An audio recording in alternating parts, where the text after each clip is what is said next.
The Guggenheim's latest exhibition, a sweeping look at Chinese art, was already making headlines long before it even opened to the public. Activists protested against several works which featured live animals, leading the museum to take the unexpected step of removing pieces from the show in their original format. But as Jade Barker reports, the curators hope attention will now be on the works themselves and the impact they've had in the contemporary art world. Blowtorch plastic resembling human organs. A Buddhist stanza created with the dust from the wreckage of 9/11. Men in their underwear amid bloody carcasses in a butcher shop. There's no doubt that the Guggenheim's latest exhibition, Art and China After 1989, Theatre of the World, is provocative. But the curators say that's not the point.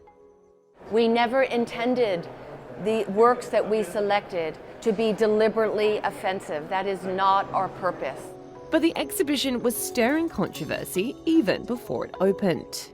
Several pieces like this one involving animals raised such an outcry from activists that the museum decided they had to adjust them out of safety concerns after what they said were explicit and repeated threats of violence. One of the works that caused uproar was Huang Yongping's Theatre of the World, the inspiration for the title of the show.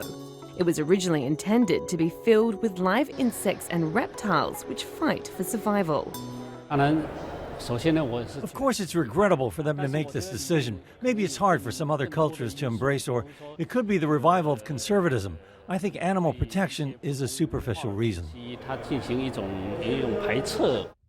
Huang is one of over 70 artists and collectives that have contributed around 150 works to form one of the largest ever shows of contemporary Chinese art in North America.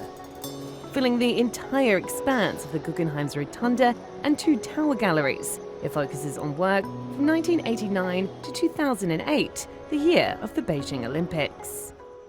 1989 is a year when the world changed kind of irrevocably, whether that was on Tiananmen Square or at the Brandenburg Gate or in CERN, where the internet was, the World Wide Web was invented. But also it's the year when Chinese art changed irrevocably. There was a major exhibition in February of that year at the National Art Gallery.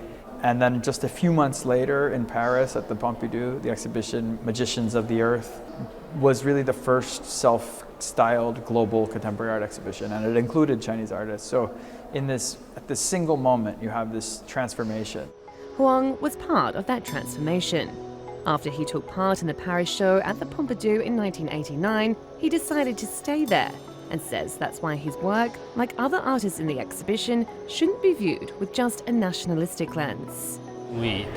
We are living in a globalized world, and I draw inspiration from many different sources from around the world, so I should be considered as such rather than being labeled as an artist from a certain nation. It's a sentiment the curators agree with. They hope visitors will gain a better understanding of Chinese artists' contribution to the overall contemporary art world. This show marks the rise of China as a global presence. It also marks the rise of Chinese artists within the wider circulation and the wider provocations and the wider definition of what has come to be known global contemporary art.